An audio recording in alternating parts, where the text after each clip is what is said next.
प्यारे दोस्तों नमस्कार। कैसे हैं आप सभी और कैसी चल रही है आप सभी के बोर्ड एग्जाम की तैयारी। तो उम्मीद करता हूं आप सभी काफ़ी बेहतर होंगे, स्वस्थ होंगे, मस्त होंगे और अपनी तैयारी में लगातार व्यस्त होंगे। तो आज हमारे पास से क्लास 12th बायोलॉजी का एक मॉडल पेपर और इस मॉडल पेपर को हम लोग सॉल्व करने वाले हैं आज इस बोर्ड एग्जाम की कॉपी पर। तो जैसा कि इससे पहले मैंने आपको फिजिक्स और केमिस्ट्री की कॉपी लिखने का तरीका बता दिया है कि आखिरकार किस तरीके से क्वेश्चन को सॉल्व करना है, किस प्रकार से क्वेश्चन न्यूमेरिकल डेरिवेशन जो भी आपके आते हैं तो इनको कैसे करना था, ये आपको मैं बता चुका हूँ इससे पहले वीडियो में। तो आज हमारे पास है बायोलॉजी यानी कि क्लास 12th बायोलॉजी जीव विज्ञान। तो इस वीडियो को हम मेन चीज़ देखो बनाने का मकसद एक ही है कि भाई साहब आप जो है ना जो गलतियां करते हैं बोर्ड एग्जाम में कॉपियों पर वो गलती ना करें। तो शुरू करते हैं आज के इस वीडियो में। 70 नंबर का जो पूर्णांक है आपको बताएंगे कि बायोलॉजी जैसे सब्जेक्ट में, क्योंकि इसमें ज़्यादातर थ्योरी होती है, इसमें आप लोग 60 पर प्लस और 65 प्लस नंबर किस तरीके से स्कोर करोगे। ठीक है, तो आज के इस वीडियो को पूरा देखिएगा। हमारे पास यहाँ पर 348 GI कोड का पेपर है 2025 के लिए। ये आपका मॉडल पेपर बिल्कुल न्यू पैटर्न के अकॉर्डिंग रहने वाला है। शुरू करते हैं, पूरा हल के साथ रहेगा क्योंकि इसके सारे क्वेश्चन इस कॉपी पर हम लोग बताएंगे कैसे करना है, ऑब्जेक्टिव से लेकर के पूरा थ्योरी डेरिवेशन सॉरी नहीं रहता, चित्र जो होते हैं डायग्राम है ना। तो ये 3 घंटे 15 मिनट टाइम रहेगा। आप नोट पढ़ सकते हो। यहाँ पर क्या बताया गया कि प्रारंभ का जो 15 मिनट है परीक्षार्थियों को प्रश्न पत्र पढ़ने के लिए निर्धारित है। निर्देश यहाँ पर देखो 1, 2 और 3 और 4 टोटल 4 निर्देश दिए गए हैं। यहां से आपका ऑब्जेक्टिव क्वेश्चन स्टार्ट है और बहुविकल्पी प्रश्नों में पता है कि भाई 1 नंबर का एक क्वेश्चन पूछा जाता है। ठीक है, तो चलिए शुरू करते हैं। सबसे पहले देखो मेन प्रश्न कैसे भरा जाता है वो तो चीजें आपको शायद पता ही होंगे, है ना। तो पेपर कौन भर सकते हो आप लोग, और बाकी अनुक्रमांक यानी अपना रोल नंबर इस तरीके से भर दोगे, जो भी आपके एडमिट कार्ड में रहेगा वही रोल नंबर आपको डालना है। यहाँ पर मैं सिर्फ आपको एक प्रारूप दे रहा हूँ। ठीक है, अब देखो इसको जैसे शब्दों में लिखना है तो जैसे क्या था, 1 है, 1 8 फिर क्या 6 है, फिर 8 फिर 7 फिर 5 फिर 1 और फिर 4, इस तरीके से आप शब्दों में लिख दोगे। फिर क्या है कक्षा, तो यहाँ पर 12वीं डाल देना, विषय में आपको जीव विज्ञान डाल देना, प्रश्न पत्र में आपको केवल एक ही पेपर होता है तो केवल आप फर्स्ट डाल दोगे। इसके बाद परीक्षा का दिन, जैसे मतलब जो आपका बायोलॉजी का पेपर है 2025 में हमारा 3 मार्च को है तो भाई वो दिन डालना है। जैसे कि सोमवार को है तो हम सोमवार, मंगलवार को मंगलवार, जो भी दिन रहेगा उस दिन को आपको डालना है। क्लियर है। इसके बाद देखो परीक्षा तिथि और पाली, तो जैसे 3 मार्च को है तो यहाँ पर आप वो डेट डालोगे। पाली मतलब कि प्रथम और द्वितीय पाली, कौन सी पाली में पेपर है तो हमें पता है कि भाई प्रथम पाली में है, फर्स्ट मीटिंग में, तो प्रथम यहाँ पर डाल दोगे। फिर विद्यालय का नाम यानी कि जहाँ पर आप पेपर दे रहे हैं उस सेंटर का नाम डालना है ना। तो यहाँ पर कोई कॉलेज जो भी आपका एडमिट कार्ड में दिया रहेगा जहाँ पर आप पेपर दे रहे होंगे बैठकर उस कॉलेज का नाम डालना है। फिर परीक्षा कक्ष संख्या यानी कि एग्जाम रूम नंबर, जहाँ पर जिस रूम नंबर में आप पेपर दे रहे हैं, है ना। जैसे 22, 30, 25, 48, 45 जिस भी रूम नंबर में है तो वो यहाँ पर डाल देना है। और यहाँ पर आपकी कॉपी चेक करने वाले जो सिग्नेचर करेंगे, जो एग्जामिनर होंगे वो यहाँ पर सिग्नेचर कर देंगे और डेट डाल देंगे। बस इतना मेन प्रश्न में रहता है। अब आइए शुरू करते हैं। कॉपी को भाई साहब कैसे लिखना है देखिएगा, पूरा एक एक करके यहाँ पर आपके सामने पूरा बताया गया है। बिल्कुल ध्यान से समझिएगा, हर एक प्रश्न आपके लिए बहुत ही ज्यादा इंपॉर्टेंट रखा गया है आज के इस मॉडल पेपर में। तो पहला प्रश्न, पहला देखो यहाँ पर बहुविकल्पी प्रश्न है ना, सही विकल्प चुनकर अपनी उत्तर पुस्तिका में लिखिए। क्वेश्चन कह रहा है का नंबर देखो, कह रहा है कि पुष्पों में कौन सा अंग स्त्री यानी मादा जनन अंग का प्रतिनिधित्व करता है। चलिए ऑब्जेक्टिव देखिएगा, इसके विकल्प किस तरीके से दिए गए हैं यहाँ पर। तो सबसे पहले देखो 1 नंबर का है ना, तो ऊपर क्या डालोगे, प्रश्नोत्तर संख्या 1। देखो जैसा तरीका मैं बताता हूं पूरे यूट्यूब पर कोई नहीं बताएगा, इसकी मेरी गारंटी है ना। क्योंकि काफ़ी सारे लोग इन चीज़ों को यार इतना ज़्यादा बढ़ा चढ़ा के, इतना ज़्यादा मतलब क्रिटिकल बना देते हैं कि भाई लगेगा कि यार बहुत ज़्यादा कठिन काम है। ऐसा कुछ नहीं है। देखो कॉपी पर मेन चीज़ जो एग्जामिनर देखते हैं वो होती है भाई आपके लिखने का तरीका। क्योंकि आपको भी पता है और मुझे भी पता है कि भाई आपकी जो कॉपी है वही एग्जामिनर के सामने जानी है। आपको कितना ज्ञान है, कितना नॉलेज है, कितना आपको आता था, ये तो मैटर नहीं करता ना। ये आपका तभी मैटर करेगा जब आप इस कॉपी पर यानी कि अपने बोर्ड एग्जाम की कॉपी पर पूरी तरीके से, बेहतर तरीके से, अच्छी हैंडराइटिंग में हर एक क्वेश्चन का सटीक आंसर लिख करके आएंगे। वही कॉपी एग्जामिनर देखेंगे तब वो समझेगी कि हाँ बच्चे में दम था। और आप में कितना दम है ऐसे कोई नहीं जान लेता है ना। तो चलिए प्रश्नोत्तर संख्या 1 डालने के बाद पहला प्रश्न कह रहा था कि कौन सा पुष्प का भाग है जो कि मादा जनन यानी कि स्त्री जनन तंत्र का प्रतिनिधित्व करता है। भाई पुष्पों के लिए बात करी गई है, ठीक है। तो चलिए विकल्प में देख सकते हो यहाँ पर हो गया जायांक, पुमंग, पराकोस और टेपिटम। तो जैसा कि पहला ऑप्शन यहाँ पर सही है, तो बस यहाँ से आप स्टार्ट कर दो। फर्स्ट का हमारा पहला जायांग सही है, तो इसको सही कर दो। इसके बाद नेक्स्ट क्वेश्चन यहाँ पर देखिए, कह रहा है कि पुरुष जनन तंत्र में कितने वृषण पाए जाते हैं। तो एक हो गया, एक जोड़ा, 2 जोड़े, 3 जोड़े। तो भाई 1 जोड़ा यहाँ पर ये सही है। दूसरा विकल्प खा का, तो क्या करोगे, फर्स्ट का खा यहाँ पर ऐसे करके जो तरीका बता रहा हूं उत्तर लिखने का ऐसे ही सेम टू सेम लिख के आना है आपको, ठीक है। तो फर्स्ट का खा का आप सेकंड करके 1 जोड़ा ऐसे राइट आंसर कर दोगे, और कुछ नहीं, आपको क्वेश्चन वगैरह कुछ भी लिखने की जरूरत नहीं है, सिर्फ इस तरीके से आंसर लिख के आना है। देखो का नंबर क्वेश्चन, MRI संकेताक्षर का पूर्ण रूप क्या है। यानी आपको यहां पर बताना है कि M हो गया, R हो गया और I, इसका फुल फॉर्म क्या होगा, ठीक है, ये बताना है। तो यहां पर देखो आपके सामने 4 ऑप्शन ये है, जिसमें सेकंड नंबर आपको दिख रहा होगा मैग्नेटिक रेजोनेंस इमेजिंग, ये आपका सही है। M से हो जाएगा मैग्नेटिक, R से रेजोनेंस और I से इमेजिंग। तो आपका सेकंड ऑप्शन सही है, यानी गा का हमारा सेकंड वाला सही है। तो इस तरीके से राइट आंसर कर देंगे मैग्नेटिक रेजोनेंस इमेजिंग, ठीक है। इसके बाद देखिएगा लास्ट ऑब्जेक्टिव, टोटल 4 बहुविकल्पी बायोलॉजी में आपके पूछे जाते हैं। कह रहा है कि दात्र कोशिका अरक्तता रोग किस प्रकार के उत्परिवर्तन का उदाहरण है। तो बिंदु उत्परिवर्तन का उदाहरण है। बाकी और भी विकल्प देखो, जैसे कि आसुगुणिकता दिया गया है। इसके बाद यहाँ पर विलोपन, स्थानांतरण। तो पहला वाला सही है, तो घा का फर्स्ट यहाँ पर आपको कर देना है राइट। इस तरीके से फर्स्ट के घा का पहला विकल्प बिंदु उत्परिवर्तन। तो 4 ऑप्शन करेक्ट होगा। इस तरीके से पूरा हमने सही कर दिया। यहाँ पर आपको 4 नंबर एकदम सटीक मिल जाएंगे, एक भी नंबर कटने का कोई चांस नहीं रहेगा, ठीक है। अब आइए, यहां से स्टार्ट होता है अति लघुत्तरीय प्रश्न। देखो अति लघुत्तरीय जो प्रश्न होते हैं, इनका मतलब है कि भाई 1 नंबर में ये पूछे जाएंगे, ठीक है ना। 1 मार्क्स के लिए बोर्ड एग्जाम में ये क्वेश्चन पूछे जाते हैं। अब 1 नंबर में आपको भी पता है और मुझे भी पता है कि भाई इसमें तो हम ज्यादा नहीं लिखेंगे, डायरेक्ट जो है आपको आंसर देना है 1 या 2 लाइन में। जैसे यहां पर देखिएगा, सारे क्वेश्चन का आंसर बताऊंगा आपको। दूसरा प्रश्न यहां से स्टार्ट है, तो सबसे पहले दूसरा है, तो हम यहां पर डालेंगे प्रश्नोत्तर संख्या 2। बीच में डालना जरूरी है। अब साइड में आप लोग मत डालिएगा, मैं तो यही रिकमेंड करूंगा, क्योंकि देखो इस तरीके से अगर लिखा रहेगा तो कोई भी एग्जामिनर चाहे आ जाए, वो सामने अगर देखेगा तो डायरेक्ट उसकी नजर जाएगी कि भाई हाँ कौन से क्वेश्चन का कौन सा आंसर है, और एकदम क्लियर दिखेगा तो भाई प्रसन्न होकर के इंप्रेस हो जाएगा आपकी कॉपी पर। और यही तो आपको करना है। चलिए प्रश्नोत्तर संख्या 2। इसके बाद पहला दूसरे का नंबर, भाई उत्तर यहां पर लिख देना है दूसरे का डायरेक्ट ऐसे कर देना है 2 नंबर का।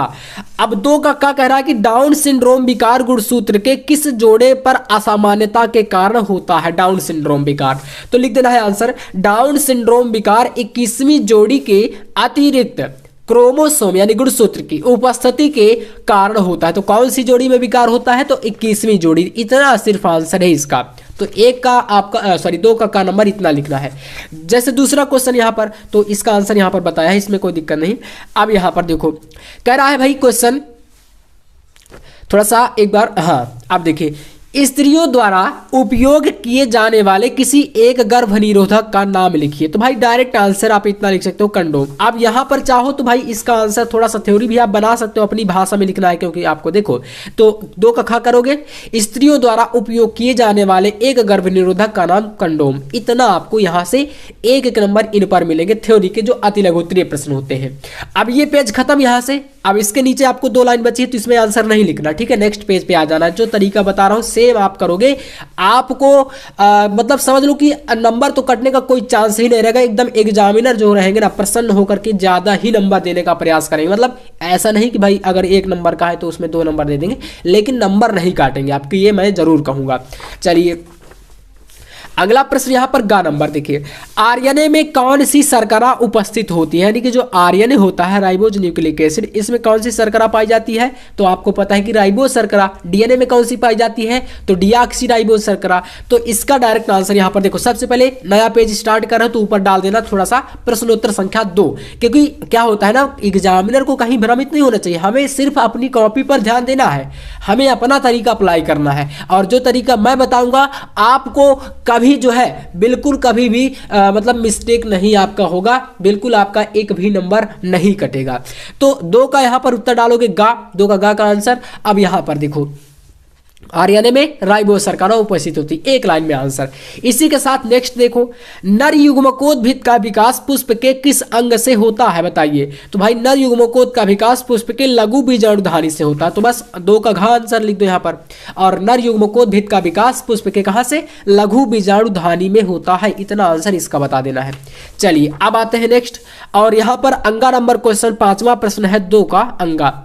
नर जनन कोशिकाएं किस प्रकार के विभाजन के पश्चात शुक्राणुओं का निर्माण करती हैं। मोस्ट इंपॉर्टेंट क्वेश्चन बता रहा हूं, और इस मॉडल पेपर में जितने भी क्वेश्चन है भैया सभी क्वेश्चन बहुत ज्यादा महत्वपूर्ण है, ठीक है। तो मैं आपको ऐसे मॉडल पेपर देखो सॉल्व कराता रहता हूं। चैनल पर आप नए हैं तो सब्सक्राइब कर लीजिएगा बाकी, है ना, ताकि वीडियो आने वाली जो वीडियो रहेंगी उनका नोटिफिकेशन आपको मिलता रहेगा टाइम टाइम पर, तो आप उनको देख सकते हैं। और बाकी चलिए इसका आंसर देखते हैं। तो आंसर यहाँ पर वैसे भी बताया गया है, तो बस इसका आंसर इस तरीके से डाल करके 2 का अंगा और लिख दोगे नर जनन कोशिकाएं अर्धसूत्री विभाजन, है ना, अर्धसूत्री कोशिका विभाजन, यही इसका मेन पॉइंट है आंसर। कौन सा, अर्धसूत्री कोशिका विभाजन के द्वारा ही शुक्राणुओं का निर्माण करते हैं। चलिए ये क्वेश्चन सारे कंप्लीट हुए आपके अति लघु उत्तरीय यहाँ से पूरे। अब आ चुके हैं हम लोग लघु उत्तरीय फर्स्ट प्रकार के प्रश्नों में, क्योंकि लघु उत्तरीय जो प्रश्न होते हैं वो 2 प्रकार के होते हैं। एक होता है लघु उत्तरीय फर्स्ट, और अभी आगे आपसे पूछे जाएंगे लघु उत्तरीय सेकंड टाइप के क्वेश्चन, ठीक है। तो पहले हम फर्स्ट टाइप में आते हैं, और ये फर्स्ट टाइप आपका तीसरे प्रश्न के अंतर्गत पूछा गया है, ठीक है। तीसरा, तो तीसरे का यहाँ पर आंसर लिखने से पहले आपको क्या लिखना है, डालना है बीच में प्रश्नोत्तर संख्या 3। अब चलिए जैसे एक क्वेश्चन आपसे पूछ ले, मान लीजिए कि अपघटन क्या है बताओ, अपघटन के बारे में टिप्पणी दो, तो क्या लिखोगे आप लोग यहाँ पर। तो देखो यहाँ पर आप डालोगे उत्तर 3 का। अब अपघटन के बारे में देखो यहाँ पर बताया गया है, अपघटन एक प्रकार की क्या है, क्रिया है, जिसमें कह रहा है कि तत्वों, यहाँ पर कह रहा है तत्व अलग अलग सूक्ष्म भागों में विभाजित हो जाते हैं, और जीवों में यह क्रिया जो है उनके मृत्यु के पश्चात शुरू हो जाती है, और इसमें महत्वपूर्ण योगदान सूक्ष्म जीवों का होता है, जो किसी भी जीव के लाश को धीरे धीरे बहुत ही छोटे टुकड़ों में विभाजित कर उसे पारिस्थितिक तंत्र का हिस्सा बना देते हैं। तो ये क्या होता है, अपघटन की एक प्रक्रिया होती है ना। तो इस प्रकार से आप बता सकते हो। और जैसे इसी की जगह पर क्वेश्चन पूछ ले, मान लीजिए कि यहाँ पर दिया कि जैसे कह रहा है पीयूष ग्रंथि के 2 कार्य बताइए, तो बस इसी तरीके से आप प्रश्नोत्तर संख्या 3 डाल के उत्तर यहाँ पर 3 का और पीयूष ग्रंथि के कार्य बता दोगे। जैसे क्या क्या कार्य होते हैं यहाँ पर देख लो आप लोग। पीयूष ग्रंथि क्या होता है, यह मस्तिष्क में पाया जाता है, ठीक है ना, मस्तिष्क का जो पिछला हिस्सा होता है, तो इसमें ये आपका पीयूष ग्रंथि होती है, पिट्यूटरी ग्लैंड बोलते हैं इसको इंग्लिश में। तो यह अपने द्वारा उत्पादित हार्मोन्स के माध्यम से विकास उपापचय, यहाँ पर कर सकते हो आप उपापचय और प्रजनन को नियंत्रित करता है। इन हार्मोनों का उत्पादन हाइपोथैलेमस से पिट्यूटरी तक भेजे गए रासायनिक संदेशों द्वारा या तो उत्तेजित या बाधित होता है। पश्चलोब 2 हार्मोन वैसोप्रेसिन और ऑक्सीटोसिन का उत्पादन करता है। ये आपका इस तरीके से एक क्वेश्चन हो जाएगा। इसके बाद देखो नेक्स्ट क्वेश्चन पे आते हैं हम लोग यहाँ पर। अब यहां पर आपका खा नंबर क्वेश्चन, ये आपका तीसरा प्रश्न का चल रहा है सारा, तीसरे के अंतर्गत का खा गा ऐसे करके, है ना। तो यहां पर तीसरे का खा कह रहा है कि परिनिषेचन को परिभाषित कीजिए, मतलब कि परिनिषेचन क्या होता है, ठीक है। चलिए तो अब हम लोग यहां से बढ़ते हैं अगले क्वेश्चन पर। तो नेक्स्ट क्वेश्चन यहां से स्टार्ट है और इसलिए हम लोग नए पेज पे आए हैं। तो हम क्या करेंगे, जैसा कि मैंने तरीका आपको बता के रखा है कि जैसे ही आप लोग न्यू पेज पर जाओगे तो ऊपर आपको जिस प्रश्न का आप लोग आंसर लिखना चाह रहे हो वो आपको जरूर डाल देना है, थोड़ा सा स्पष्ट हो जाता है।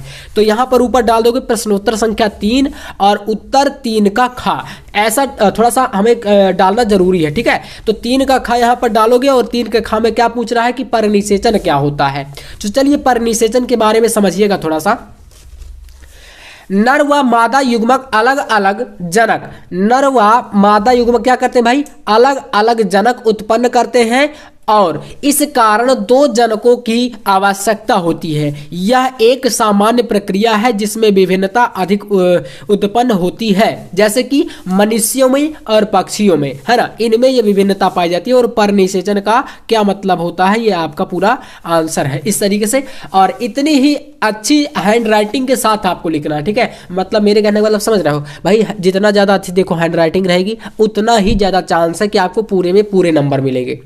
अब कुछ लोग बोलेंगे कि भैया क्या हैंड राइटिंग में नंबर करते हैं, तो देखो होता क्या है, काफ़ी सारे मैंने छात्रों को ऐसे भी देखा है कि भाई क्या करते हैं, वो ऐसा लिखते हैं कि सिर्फ उनको समझ में आता है, और एग्जामिनर के पास आपको पता है कि एक कॉपी को चेक करने के लिए ज़्यादा से ज़्यादा 5 से 10 मिनट, 10 मिनट बहुत ज़्यादा हो जाता है, इतना तो वो नहीं चेक करेंगे, 5 मिनट बहुत ज़्यादा है। 5 मिनट में वो क्योंकि क्या होता है भाई, चेक करने के बाद प्रैक्टिस हो जाती है ना, तो वो क्या करेंगे 5 से 7 मिनट में एक कॉपी खत्म। और 5 से 7 मिनट में एक कॉपी खत्म करने का मतलब है कि आपकी कॉपी बिल्कुल क्लियर तरीके से लिखी होनी चाहिए। तो फिर यहाँ पर यही बात ना आ गई कि भाई ऐसी हैंड राइटिंग होगी, उनको एक एक वर्ड समझ में आएगा तो वो अच्छे नंबर देंगे, जाहिर सी बात है। तो ये तरीका करना है। अब देखो अगला क्वेश्चन, गा नंबर 3 का गा, अनिषेक जनित फल क्या है और उदाहरण दो, इसका उदाहरण दीजिए। तो इस तरीके से आंसर आप करोगे और यहाँ पर उत्तर डाल के 3 का गा, अनिषेक जनित फल।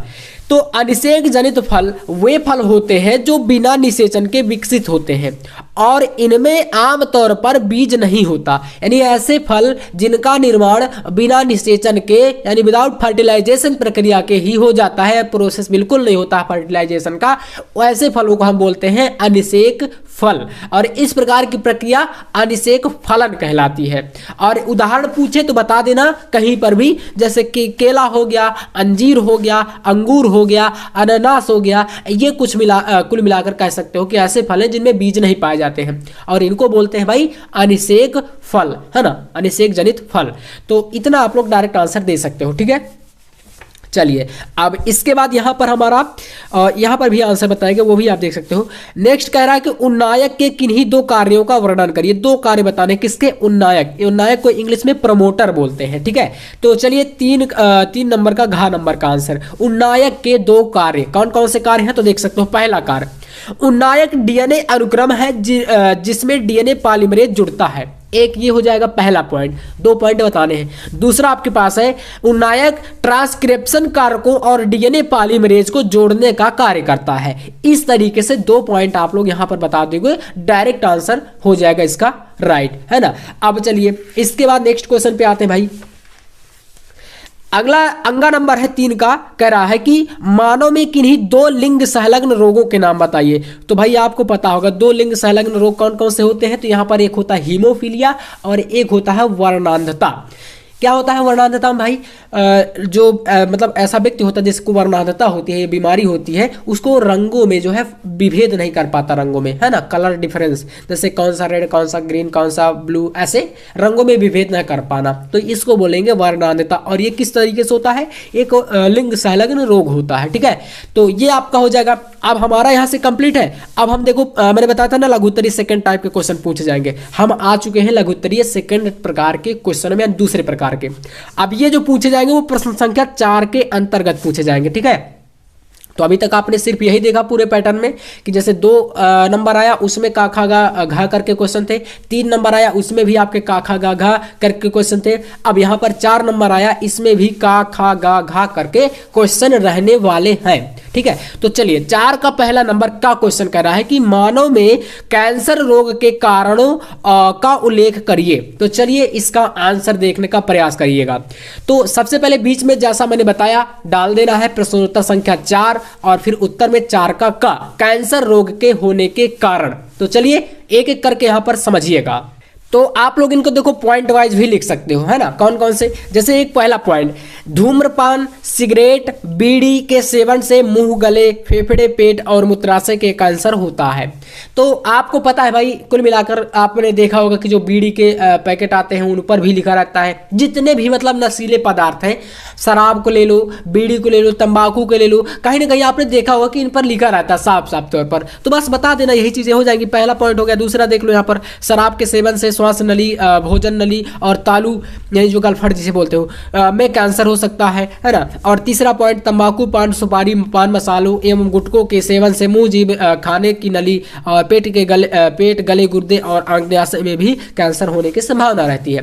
तो यहां पर सिर्फ क्वेश्चन यही पूछा है कि भाई कैंसर रोग के कारणों का उल्लेख करिए। अब ये तो नहीं कहा है कि भाई हमें इससे बचने के उपाय बताने हैं या कुछ और भी। तो अब आपको सिर्फ कारणों को ही बताना है। ज़्यादा मतलब आपको क्वेश्चन में फैलना नहीं है कि भाई उसको और फैलाव करो कि भाई और ज़्यादा बढ़ाओ, क्योंकि आपको पता है कि अगर नहीं पता तो बता दूं, अगर ये प्रश्न आपका 2 नंबर के लिए आया है या 3 नंबर के लिए आया है, 3 नंबर का वैसे पूछा जाएगा, तो आपको 3 से ज़्यादा तो नंबर वहाँ पर मिलेंगे नहीं। तो हम क्यों भाई ज़्यादा लिखें, अपना टाइम क्यों वेस्ट करें, क्योंकि ऑलरेडी हमारे पास 3 घंटे का टाइम है ना। तो 3 घंटे में हमें पूरा पेपर लिखना भी है, तो इसलिए आपको जितना पूछा जाए उतना लिखो। जैसे नेक्स्ट क्वेश्चन चौथे का खा, एलर्जी को उदाहरण सहित समझाइए। एलर्जी क्या होती है? तो चलिए आते हैं हम लोग अगले क्वेश्चन के आंसर पर। एलर्जी के बारे में देखिएगा, तो यहां से है उत्तर 4 का खा, एलर्जी क्या होती है देखिएगा। एलर्जी तब होती है जब किसी व्यक्ति की प्रतिरक्षा प्रणाली पर्यावरण में मौजूद ऐसे पदार्थों पर प्रतिक्रिया करती है जो ज्यादातर लोगों के लिए हानि रहित होते हैं, और इन पदार्थों को एलर्जेन के रूप में जाना जाता है। और ये धूल के कण, पालतू जानवरों, पराग कीटे, पराग कहाँ पर पाया जाता है? पुष्पों में, ठीक है ना, पुष्पों में कीड़े, टिक, फफूंद, खाद्य पदार्थों और दवाओं में पाए जाते हैं, है ना।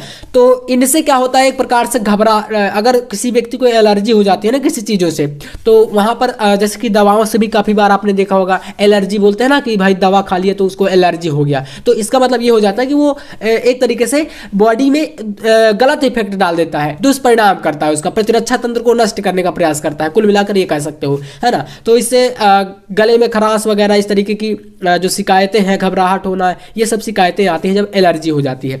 तो बस इसका आंसर सिर्फ आपको इतना बताना है, ठीक है। इसके बाद ग नंबर चौथे का ग कह रहा है कि BOD इसका संकेताक्षर का पूर्ण रूप लिखते हुए इस पर टिप्पणी दीजिए। मतलब बताना है कि भाई BOD क्या होता है, इसका पूर्ण रूप लिखना है और फिर इसमें टिप्पणी देना। तो देखो BOD का आपका अगर पूरा नाम की बात करूं, मैं फुल फॉर्म की बात करूं या संकेताक्षर की बात करूं, तो इसका होता है बायोकेमिकल ऑक्सीजन डिमांड। बी से क्या हो जाएगा? बायोकेमिकल, और से ऑक्सीजन और डी से डिमांड। कहीं कहीं पर आपको बायोकेमिकल की जगह पर बायोलॉजिकल लिखा हुआ मिल सकता है, तो इसमें ज़्यादा कंफ्यूज होने की बात नहीं है ना। बायोलॉजिकल भी आप लिख सकते हो, बायोलॉजिकल या बायोकेमिकल ऑक्सीजन डिमांड। अब इस पर टिप्पणी लिखना है, तो देखो टिप्पणी के बारे में लिखना है तो यहाँ पर इतना बता सकते हो आप लोग। रासायनिक उर्वरकों में मुख्य रूप से यूरिया, अमोनियम सल्फेट आदि का प्रयोग होता है। जल में शैवाल की वृद्धि होती है। शैवाल के मरने पर यह बैक्टीरिया द्वारा सड़ता है, और इस सड़न प्रक्रिया में जल में घुले ऑक्सीजन का उपयोग होता है, जिससे जल में घुले ऑक्सीजन की मात्रा कम हो जाती है, और इस प्रक्रिया को बायोलॉजिकल ऑक्सीजन डिमांड कहा जाता है। मतलब क्या होता है इस प्रकार की प्रक्रिया में कुल मिलाकर BOD में? तो ये होता है कि जो रासायनिक उर्वरक होते हैं इनका मुख्य रूप से भाई साहब आप जानते हो कि इसमें यूरिया और अमोनियम सल्फेट ही मिलाए जाते हैं। भाई आपने देखा होगा कि भाई फसलों में कुल मिलाकर क्या डाला जाता है? खाद डाली जाती है, जिसमें क्या होता है भाई, यही तो रासायनिक तत्व होते हैं। यूरिया हो गया, अमोनियम सल्फेट हो गया, जिंक हो गया, फास्फोरस हो गया, यह सब मिलाया जाता है। तो वहां पर यह बताया गया कि जब ये जल में शैवाल की वृद्धि करते हैं तो शैवाल के मरने पर यह बैक्टीरिया द्वारा सड़ने लगता है, और इस सड़न प्रक्रिया में जल में घुले जो ऑक्सीजन होती है वह भी नष्ट होती है, और जल में घुले ऑक्सीजन की मात्रा अगर कम होगी तो भाई उस प्रक्रिया को पूरा करने के लिए बायोलॉजिकल डिमांड की आवश्यकता होती है। तो उम्मीद है आप लोग इसको समझ गए होंगे। चलिए, तो ये क्लियर है क्वेश्चन। अब बढ़ते हैं नेक्स्ट। अगला क्वेश्चन कह रहा है कि उत्पादकता पर टिप्पणी करिए। उत्पादकता, प्रोडक्टिविटी क्या होती है उत्पादकता? तो जानने का प्रयास करिएगा एक बार। चौथे प्रश्न का घ नंबर का आंसर ये रहा आपके पास, यहां से उत्तर 4 का घ। उत्पादकता क्या होती है? तो चलिए इसका आंसर देखिए। उत्पादकता किसी कार्बनिक जैव मात्रा के परिमाण में ऊर्जा की मात्रा को निरूपित करता है, जो एक पारितंत्र द्वारा स्थिर किया जाता है अथवा इसके घटक प्रति इकाई समय द्वारा, जैसे ग्राम मीटर स्क्वायर वर्ष। इसके मान का उपयोग विभिन्न पारितंत्र की उत्पादकता की तुलना करने में किया जाता है। उत्पादकता मेनली 2 टाइप्स का होता है, 2 प्रकार का। एक होता है प्राथमिक उत्पादकता और एक होता है द्वितीयक उत्पादकता, ठीक है। तो अब इसमें देखो सिर्फ कह रहा है कि टिप्पणी करो। भाई इसमें अगर ये 2 नंबर का प्रश्न है या 3 नंबर का प्रश्न है तो आप चाहो तो भाई प्राथमिक उत्पादकता क्या होती है, द्वितीयक उत्पादकता क्या होती है, इसका भी एक्सप्लेन कर सकते हो। मतलब मैं आपको बता रहा हूँ, रिकमेंड कर रहा हूँ। लेकिन इतना भी लिख दोगे तो अगर 2 नंबर का रहेगा तो 2 नंबर आपको आराम से मिल जाएंगे। लेकिन 3 नंबर में क्वेश्चन आएगा तो थोड़ा बहुत इनका एक्सप्लेन भी आप कर सकते हो, है ना। तो ये हो जाएगा यहाँ तक आपका 4th का घा। अब चौथे के जितने भी आपके क्वेश्चन थे घा नंबर तक हमने पूरा कंप्लीट कर लिया, ठीक है। अब हम लोग आ चुके हैं प्रश्न संख्या 5 के अंतर्गत, और प्रश्न संख्या 5 का नंबर क्वेश्चन कर रहा है कि न्यूक्लियोटाइड के विभिन्न घटकों को का संक्षेप में वर्णन कीजिए। चलिए तो पांचवें में आ चुके हैं हम लोग। तो क्या डालेंगे, सबसे पहले वही तरीका अपना पुराना वाला स्टाइल। तो कॉपी में आपको यही तरीका करना है, प्रश्नोत्तर संख्या 5, ठीक है, या कहीं कहीं पर नंबर प्रश्नोत्तर नंबर भी कर सकते हो, लेकिन ये बेस्ट रहता है, ठीक है ना, एकदम अच्छी हैंड राइटिंग में, और इसी तरीके से पटरी से नीचे लाइन खींच करके, है ना, ये करना आप लोग। और इसके बाद देखो यहां पर फिर आपको उत्तर 5 का न्यूक्लियोटाइड के बारे में बताना है, ठीक है। लेकिन उससे पहले मैं आपको एक इन्फॉर्मेशन देना चाहता हूं। अगर आप क्लास 12th में है ना और ऑल सब्जेक्ट की तैयारी करना चाहते हैं तो आप लोग यहां पर देखिए फिजिक्स, केमिस्ट्री, बायोलॉजी, हिंदी और इंग्लिश, ये ऑल सब्जेक्ट के लिए अभी सीमित एक ऑफर चल रहा है, ठीक है ना। ऑफर मतलब समझ रहे हो, ये आपको हैंड रिटेन नोट्स, आप कहीं पर भी जाओ, इंपॉर्टेंट क्वेश्चन और हैंड रिटेन नोट्स जो कि सोल्यूशन के साथ रहेगा, आंसर के साथ, और साथ में अनसॉल्व सेट पेपर भी रहेंगे। तो आपको कहीं जाओगे तो 100 रुपए या 50 रुपए पर सब्जेक्ट मिल रहा है। तो मैं आपको एक ऑफर दे रहा हूं जो कि ऑल सब्जेक्ट जितने भी छात्र लेंगे, पूरे विषय एक साथ अगर आप लोगे तो 99 रुपए में आपको पूरे विषय में PDF नोट्स प्रोवाइड करा दूंगा। इस नंबर पर आप कॉन्टेक्ट कर सकते हो। तो दिया गया नंबर है 9511470534। इस पर अगर आप कॉन्टेक्ट करते हो, व्हाट्सएप पर मैसेज करके आप लोग इसी पर 99 रुपए पेमेंट वगैरह करके अगर आपको चाहिए तो ले सकते हो ऑल सब्जेक्ट, ठीक है ना। बायोलॉजी भी रहेगी और मैथ वालों के लिए मैथ रहेगा, ठीक है। तो ये आपके लिए बेहतर रहने वाला है, और इसमें इंपॉर्टेंट क्वेश्चन रहेंगे जो आप ढूंढते रहते हो, तो इसको मैं वहां पर आपको दे दूंगा। तो 5 का न्यूक्लियोटाइड के बारे में जानते हैं क्या होता है। Nucleotide carbon, hydrogen, oxygen, nitrogen तथा फास्फोरस के द्वारा बना यौगिक है। इसका मान प्रत्येक अणु 5 कार्बन युक्त पेंटोज शर्करा, नाइट्रोजन, कार्बनिक क्षारक तथा फास्फोरिक अम्ल से बना होता है। ये 3 अणु आपस में सह संयोजी बंध द्वारा जुड़कर के न्यूक्लियोटाइड के जटिल अणु का निर्माण करते हैं। मेन रूप से मैं अगर बोलूं भैया कि न्यूक्लियोटाइड क्या है, तो भाई न्यूक्लियोटाइड कुल मिलाकर के शर्करा, नाइट्रोजन युक्त क्षार और फास्फोरिक अम्ल का एक मिश्रण है, ठीक है। मतलब इतना थ्योरी जो लिखा है उस थ्योरी को ना समझ करके सिर्फ ये जो यहां पर एक लाइन बताई है इसको समझ लो तो आप जान जाओगे कि न्यूक्लियोटाइड है क्या। तो देख लो न्यूक्लियोटाइड में क्या क्या रहता है, शर्करा रहेगी, है ना, फिर क्या रहेगा, नाइट्रोजनी क्षारक रहेगा, बेस, है ना, और फिर क्या रहेगा, तो फास्फोरिक अम्ल रहेगा। इतना रहता है, ठीक है, इसको कर लीजिएगा। इसके बाद देखिए खा नंबर 5 का खा, संक्रामक रोगों पर टिप्पणी करिए। संक्रामक रोग क्या होते हैं, संक्रामक रोग, चलिए आते हैं यहां से। 5वें का खा नंबर संक्रामक रोग देखिएगा। तो संक्रामक रोग हानिकारक जीवों के कारण होने वाली बीमारी है जो बाहर से शरीर में प्रवेश करते हैं और नजला, जुकाम, मलेरिया, गोनोरिया, सिफिलिस आदि संक्रामक रोग जीवाणु, कवक, विषाणु आदि द्वारा फैलते हैं, ठीक है। अब देखिए संक्रामक रोग का संचारण कैसे यानी कि इनको नष्ट कैसे किया जा सकता है, या ये कैसे फैलते कैसे हैं।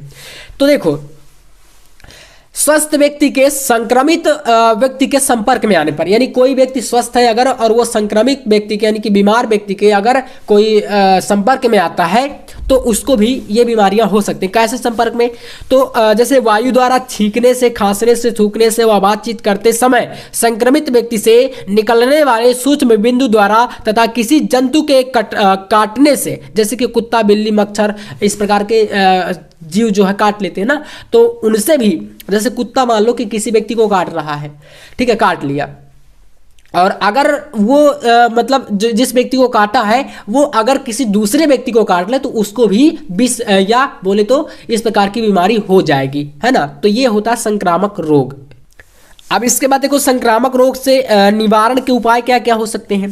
तो जैसे अपने शरीर को साफ सफाई प्रतिदिन हमें करनी चाहिए, प्रतिदिन स्नान करने चाहिए। बाकी इधर का चीजें लिखने के लिए आपके पास बहुत सारा ज्ञान है जो कि मैंने बता दिया कि भाई आपको अपने हिसाब से लिखना है। स्नान करो, हाथ धो करके खाना खाओ, खाने को ढक करके रखो, साफ सफाई डेली का करो, है ना। मक्खी मच्छर ये सब चीजें से साफ सफाई बरकरार रखो। बाकी यही चीजें हैं, पीने वाला पानी स्वच्छ पानी पियो, गर्म करके पानी पियो, ये सब चीजें हैं। तो आप अपने से अगर टाइम ज्यादा आपके पास रहता है तो फिर उसको बढ़ा चढ़ा करके आंसर को लिख दोगे, ठीक है, ये हो जाएगा। अब इसके बाद देखो नेक्स्ट क्वेश्चन, समजातता क्या है, उदाहरण सहित समझाइए। चलिए तो समजातता के बारे में जानते हैं भाई यहां से। प्रश्न संख्या 5 का गा, समजातता। तो इसका आंसर है जीव विज्ञान में दो या अधिक वर्गों में संरचनात्मक समानता या जीन की समानता यह दर्शाती है कि उन प्राणियों के वंशज समान थे और इसी गुण को समजातता कहते हैं। उदाहरण के लिए घोड़े के अग्रपाद, मनुष्य के अग्रपाद, पक्षी के पंख। यानी पक्षियों के पंख और हमारे जो हाथ है, मनुष्य के अग्रपाद कौन से होते हैं, तो भाई जो हाथ ये दिख रहा है ना, ये अग्रपाद है, ठीक है। और घोड़े में जो अगली टांगे होती है वो भी है, ये सभी क्या होते हैं, समान होते हैं, एक समान होते हैं, इसलिए इनको समजातता बोल सकते हैं हम लोग, ठीक है, ये हो जाएगा। इसके बाद ये गा नंबर तक खत्म। अब 5 का यहां से हम लोग घा का देखेंगे। गा नंबर 5 का, अंतः गर्भाशयी वीर्य सेचन तकनीकी से आप क्या समझते हैं और इस तकनीकी का उपयोग किन परिस्थितियों में किया जाता है। तो यहां से देखिए आंसर इसका 5 का घा, अंतः गर्भाशय वीर्य सेचन में कृत्रिम साधनों द्वारा मादा के जनन पथ में ऐच्छिक नर के वीर्य को सुई द्वारा पहुंचाया जाता है। इसमें उत्तम नस्ल के नर या पशुओं में भी यह प्रक्रिया होती है का वीर्य एकत्रित करके या तो तुरंत ही अथवा हिमीकृत करके, मतलब कि उसको कुछ देर तक रख करके या काफी दिनों तक रख करके हिमीकृत करके बाद में प्रयोग में लाया जाता है। गर्भधारण कराने के उद्देश्य से मैथुन के बजाय अन्य तरीके भी से भी मादा के गर्भाशय में नर का शुक्राणु पहुंचाना ही कृत्रिम वीर्य सेचन की तकनीकी के अंतर्गत आता है और इसको बोलते हैं कृत्रिम या आर्टिफिशियल, मनुष्य यानी कि मनुष्यों के द्वारा ये चीजें होती हैं, ठीक है ना। तो इसको आप बोल सकते हो कृत्रिम वीर्य सेचन। इसके बाद देखिए अगला क्वेश्चन, हम लोग आ चुके हैं प्रश्न संख्या 6 में। अब यहां पर देखिए प्रश्न घा हो गया नहीं, छठवें का पहला है वंशागति के क्रोमोसोम सिद्धांत का वर्णन करिए। तो प्रश्नोत्तर संख्या 6 डाल देना है, फिर उत्तर 6 का यहां से देखिए। वंशागति का क्रोमोसोम सिद्धांत वाल्टर तथा थियोडोर बावेरी ने 1902 में दिया था। अब इस सिद्धांत के अनुसार होता क्या है, तो देखो इस सिद्धांत के अनुसार गुणसूत्र भी जीन की तरह व्यवहार करता है। इन्होंने मेंडल के नियमों को क्रोमोसोम की गतिविधि को समझाया और इन्होंने बताया कि जीन के समान ही गुणसूत्र भी युग्म के रूप में पाए जाते हैं तथा एक एलील के दोनों जीन समजात गुणसूत्रों के समजात स्थान पर विद्यमान रहते हैं। अब देखो इसके आप यहां पर डायग्राम ऐसे बना सकते हो, इधर के ये 2 जीन है, ये गुणसूत्र है इस तरीके से, और पेंसिल से बनाइएगा तो ज्यादा बेटर रहेगा, ठीक है। तो इस तरीके से जीन गुणसूत्र जो है आपका यहां पर समान हो सकते हैं या असमान, जैसे कि आप देख पा रहे हो कैपिटल टी स्मॉल टी है ना, ये हो जाता है, इसको कर दोगे। इसके बाद देखो अगले क्वेश्चन पे आते हैं। नेक्स्ट क्वेश्चन यहां पर है मानव कल्याण में सूक्ष्म जीवों जैव प्रौद्योगिकी का क्या महत्व है। तो इस तरीके से प्रश्न संख्या 6 का खा यहां से आंसर है। अब इसमें क्या है, पहला देखो नए उत्पादों एवं सेवाओं हेतु प्राकृतिक विज्ञान जीवों, उनकी कोशिकाओं, ऊतकों तथा उनके अंगों व आणविक रूपों का समायोजन जैव प्रौद्योगिकी कहलाता है। तो ये चीज हमने ये समझा कि भाई जैव प्रौद्योगिकी है क्या। अब देखो इसके कुछ महत्व। पहला पॉइंट, प्रदूषण नियंत्रण और जैव प्रौद्योगिकी डीएनए पुनर्योगज तकनीकी द्वारा ऐसे जीवाणु किए गए हैं जो समुद्र में तेल रिसाव के प्रदूषण को प्रभावी रूप से रोकने में या कम करने में या समाप्त करने में सक्षम है। अब सेकंड पॉइंट, फॉरेंसिक साइंस में जैव प्रौद्योगिकी यानी पीसीआर, जिसे पॉलीमरेज चेन रिएक्शन बोलते हो आप लोग, पीसीआर जेनेटिक इंजीनियरिंग उपयोग में ने आपराधिक समस्याओं का निदान सुझाया।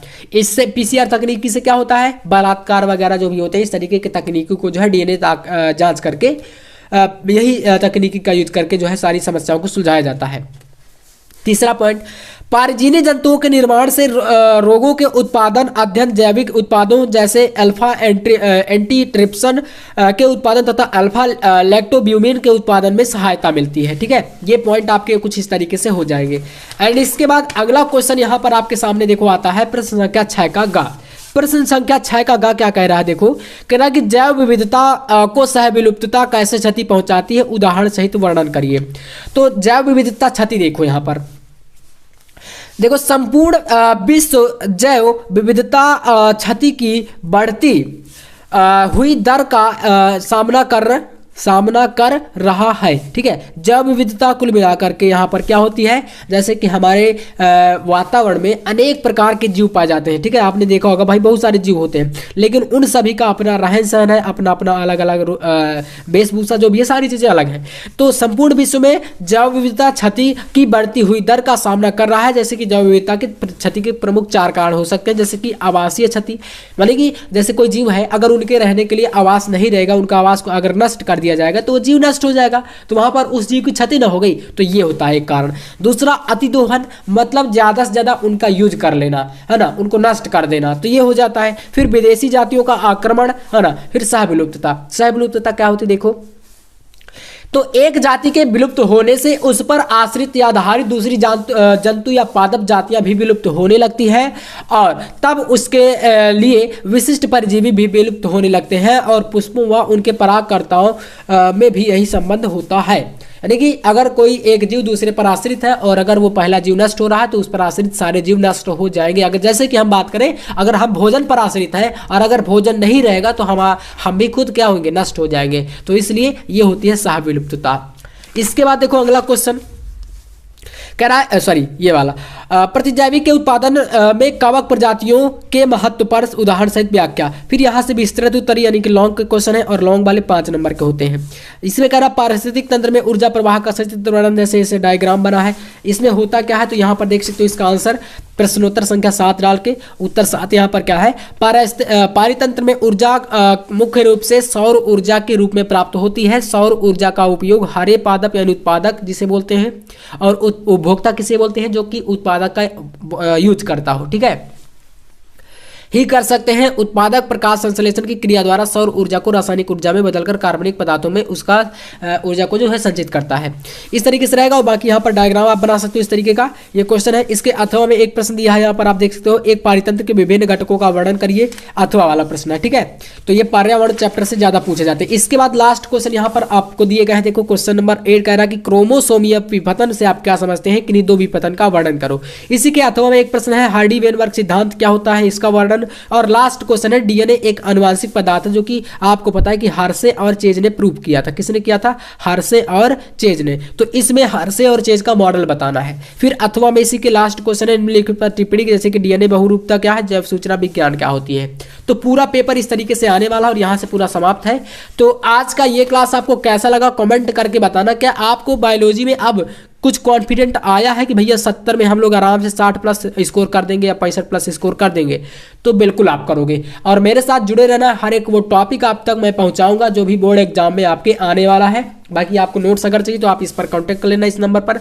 ऑल सब्जेक्ट का handwritten complete important question with solution आपको मिल जाएगा मात्र 99 रुपए में, ठीक है। तो चलिए भाई, मिलते हैं नेक्स्ट वीडियो में नेक्स्ट टॉपिक के साथ। तब तक के लिए जय हिंद, वंदे मातरम।